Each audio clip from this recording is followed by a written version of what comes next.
Voilà les amis, nous sommes encore là.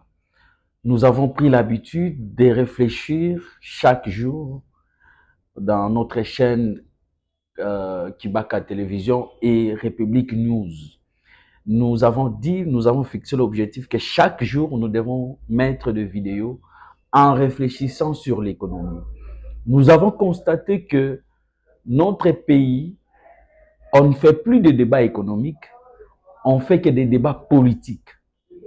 Et les débats politiques ne nous amènent pas à développer notre pays. Car pour développer les pays, il faut se baser sur l'économie. Parce que c'est l'économie qui donne le moyen. Parce que nous avons tant de problèmes à résoudre, tant d'inquiétudes, tant de solutions à trouver. Mais sans le moyen, nous ne ferons rien. Et sur ce, nous avons pris cette habitude de faire des analyses purement économiques et faire pourquoi pas faire des débats économiques pour voir un peu qu'est-ce que ça peut donner. Parce qu'on dit en français, les chocs des idées jaillit la lumière. Donc, quand nous allons faire des chocs sur le plan économique, la lumière sera là. Et vous avez vu la fois passée, nous avons parlé sur la fiscalité. Nous avons donné la définition de la fiscalité, le rôle de la fiscalité. Le deuxième jour, nous avons donné le rôle du conseiller fiscal. Mais aujourd'hui, nous voulons parler du système fiscal congolais. Il y a un monsieur qui m'a écrit sur WhatsApp pour me demander, mais monsieur, tu parles des impôts, tu parles des taxes, tu n'as pas donné de définition des impôts et des taxes. Je dis, soyez calme, nous allons aller mollo. Soyez calme. Aujourd'hui, nous allons parler du système fiscal congolais. Mais avant d'être précis sur le système fiscal congolais, je voulais d'abord vous dire que le système fiscal, c'est l'ensemble des règles, c'est l'ensemble des lois, c'est l'ensemble des normes qui réagissent ou constituent un cadre fiscal d'un État. Chaque État a son système fiscal. Maintenant, chaque État doit élaborer des principes, des règles, des normes, des lois pour qu'il puisse avoir la possibilité de recouvrir des taxes et impôts, de récolter des taxes et les impôts. Et cet système que l'État va mettre en place, c'est ça qu'on appelle le système fiscal. Donc, vous mettez des règles que pour récolter, par exemple, tel impôt, pour récolter telle taxe, voilà, nous allons suivre telle direction, nous allons mettre des limites. Donc, cette structuration, c'est ça qu'on appelle cadre, qu'on appelle système fiscal. Mais ici, nous parlons du système fiscal congolais. Le système fiscal congolais. Le système fiscal congolais, on nous dit, notre système fiscal est déclaratif et cédulaire. Donc, tous les contribuables, les redevables à l'impôt, eux-mêmes doivent aller déclarer leurs impôts. C'est pourquoi on dit notre système fiscal est déclaratif et notre système fiscal est déclaratif. Mais dans notre système fiscal, on constate qu'il y a la multiplicité des impôts. Nous avons tant d'impôts. Si je commence à citer, je peux arriver même à 10. Mais comme je vous avais dit la fois passée, cette multiplicité des taxes est subdivisée en trois degrés de gestion. Il y a au niveau central, que je vous avais dit, c'est la DGDA, la DGI et la DGRAL qui perçoivent les impôts et taxes du gouvernement central. Et il y a chaque province, il y a une direction des recettes qui perçoit les impôts et taxes de la province. Et au niveau local aussi, les bourgmestres, les maires perçoivent aussi des taxes.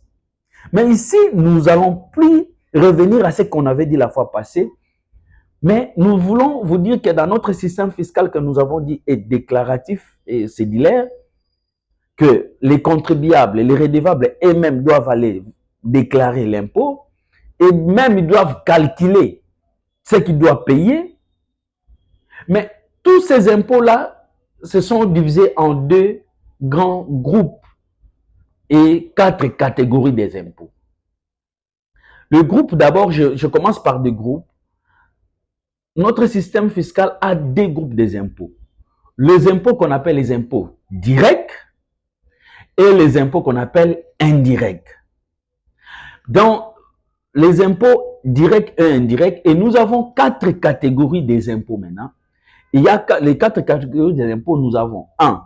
Les impôts réels, les impôts cédulaires sur le revenu, les impôts sur le revenu des expatriés, et nous avons la TVA. Nous avons la TVA. Voilà comment est subdivisé notre système fiscal. Les impôts en RDC et les taxes se sont divisés en 2 groupes, comme je venais de le dire. Il y a les impôts indirects et les impôts directs. Et il y a 4 catégories des impôts. Il y a les impôts réels, les impôts cédulaires, les impôts sur les revenus des expatriés, et il y a ce qu'on appelle la TVA. Maintenant, je vais vous dire comment notre système fiscal a pris la forme. Comme vous le savez, le système fiscal a existé au Congo avant l'indépendance. Avant que les colons viennent dans notre pays, il y avait déjà les systèmes fiscaux qui existaient, mais qui n'étaient pas structurés. Nos ancêtres géraient de leur façon. Donc, je peux dire, ils géraient à la congolité. Ils géraient ça à la congolité. Parce qu'avant l'indépendance, c'était des royaumes. C'était des rois, c'était des chefs de village. Mais ces chefs de village, de rois, percevaient chaque mois ou chaque année quelque chose chez les habitants. Parce que nos ancêtres vivaient de la cueillette, vivaient de la chasse. Et celui qui partait à la chasse, si, par exemple, il réussissait à capter, à Bomi Simbiri Kinaye, il y a un parti longola pour que appelle sa chef. Vous allez enlever quelques parties de biens pour donner au chef. Et les chefs avaient mis des gens qui étaient là, qui circulaient tous les villages, toute la royauté, pour voir qui était parti à la chasse, qui était parti à la cueillette, qu'est-ce qu'il a réussi. Et ça fonctionnait comme ça. Et les chefs, quand ils reçoivent des invités de marque, mais tout ce qu'ils percevaient là, ça doit permettre pour qu'on puisse bien accueillir les invités de marque qui est venu. Donc voilà, avant l'indépendance, comment les systèmes fiscaux fonctionnaient.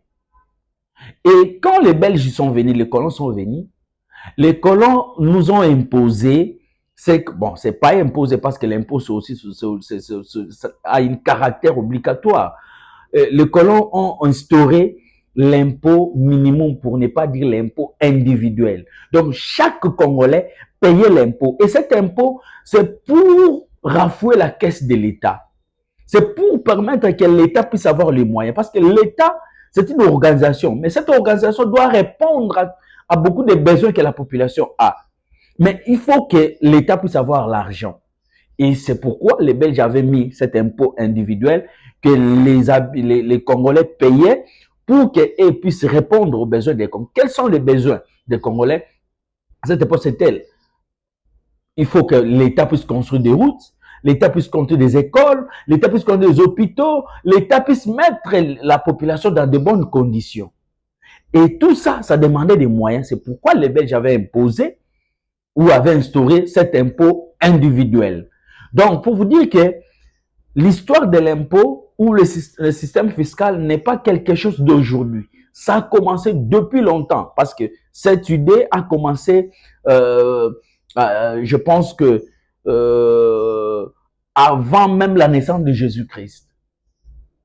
Et aujourd'hui, après l'indépendance, le système fiscal a continué, mais ça a pris la forme en 1969, surtout avec l'avènement de l'impôt réel qui est venu dans l'ordonnance loi numéro 69/006 du 10 février 1969. Parce que je ne vais pas lire de la constitution d'avant ou comment, je veux que vous puissiez regarder dans cette constitution que nous avons, la constitution de 2006. Qu'est-ce que la constitution nous dit? Que dans son article, la constitution de 2006, dans son article 174, si je ne m'abuse pas, il dit que comment, on concevoir l'impôt ou la taxe par une loi. Donc, vous ne pouvez pas être chez vous là, vous dites que non, je vais instaurer l'impôt, non, ou la taxe, non. Donc, l'impôt vient que par la loi. On abolit aussi l'impôt et taxe par la loi. Ça, c'est la Constitution qui le dit dans son article 174. Donc, aujourd'hui, si, et qui fait des lois, c'est l'Assemblée nationale. Et bon, le Parlement. C'est le Parlement qui vote des lois, c'est le Parlement qui fait. Même l'exécutif, s'ils ont le souci d'instaurer l'impôt ou la taxe, ce qui est légal, mais ils doivent toujours passer, après le Conseil des ministres, ils doivent renvoyer ça au Parlement. C'est les parlementaires qui ont cette responsabilité de voter des lois, qui ont cette responsabilité de dire oui, nous acceptons cet impôt ou cette taxe. Mais est-ce que c'est ça, aujourd'hui en RDC, on vit tous les taxes qu'on perçoit? Est-ce que tous les taxes sont légales? C'est la question que nous nous posons. C'est la question où tout le monde se pose parce que en 2018, j'ai fait mon stage de fin d'études quand je finissais à l'IEC. J'étais à Loufou. J'ai vu que dans des frontières, on percevait plus de 18 taxes. Et je me posais des questions. Est-ce que toutes ces 18 taxes étaient légales? Je n'ai pas eu la réponse à cette époque. Et jusqu'à aujourd'hui, je n'ai pas de réponse.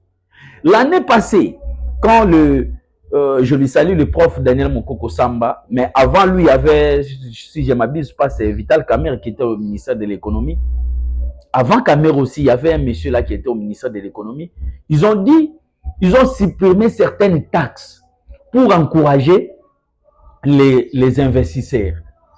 Mais je me suis posé la question, est-ce que les taxes, c'est le gouvernement qui les suspend ou c'est le gouvernement qui l'instaure?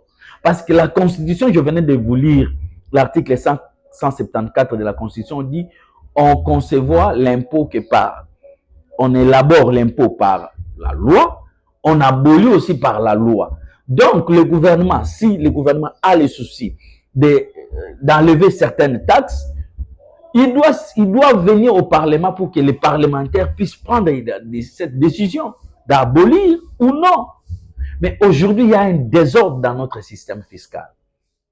Il y a un désordre. C'est pourquoi vous avez vu que nous avons pris cette initiative de venir chaque jour réfléchir sur l'économie congolaise, voir comment notre économie est en train de fonctionner, qu'est-ce que nous allons faire. Et aujourd'hui, nous avons réfléchi, nous avons fait l'analyse sur ce qu'on appelle le système fiscal congolais. Et le système fiscal congolais, nous avons dit, notre système fiscal est déclaratif. Donc, c'est aux contribuables, c'est aux redevables d'eux-mêmes d'aller déclarer l'impôt.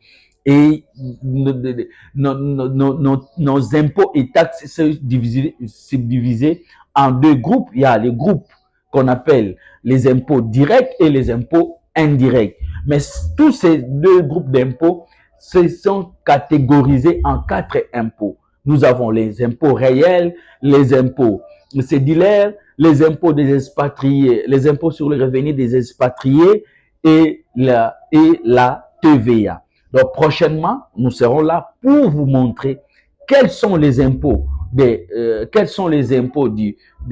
impôts réels, quels sont les impôts cédulaires sur revenu, quels sont les impôts sur les revenus le revenu des expatriés et la TVA, comment on la calcule. Parce qu'aujourd'hui, ça pose problème.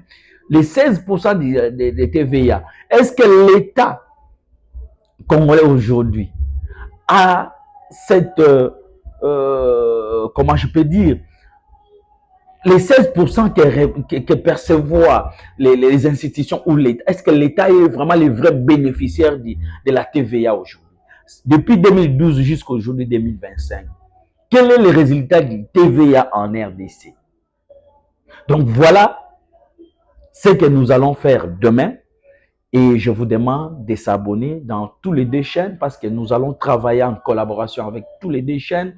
Chaque jour, nous allons faire des analyses purement économiques et surtout fiscales pour voir comment... Parce que la fiscalité, je vous avais dit, la fiscalité, c'est... L'État a mis en place la fiscalité pour permettre que l'État puisse avoir les moyens. Parce que l'État met de règles, de normes pour avoir des moyens et répondre aux besoins de la population. Donc, sans la fiscalité, l'État n'aura pas de moyens. Parce que les recettes que l'État, si l'État fait de budget, le budget est à 85% dans les recettes fiscales et non fiscales.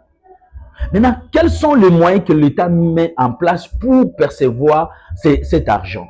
C'est de là que nous allons commencer à réfléchir et surtout, hein, n'hésitez pas de nous faire des critiques, n'hésitez pas de nous écrire, n'hésitez pas de collaborer avec nous, parce que ici, c'est des temples de la démocratie. Nous voulons que tout le monde puisse réfléchir. Ce que moi je dis, ce n'est pas l'évangile. Et si vous voyez que je tapais à côté, il faut m'appeler, il faut me dire que non, monsieur Mike Kibaka, là où vous avez dit, ce n'est pas comme ça et nous allons rectifier. Donc, nous sommes là parce que c'est la science.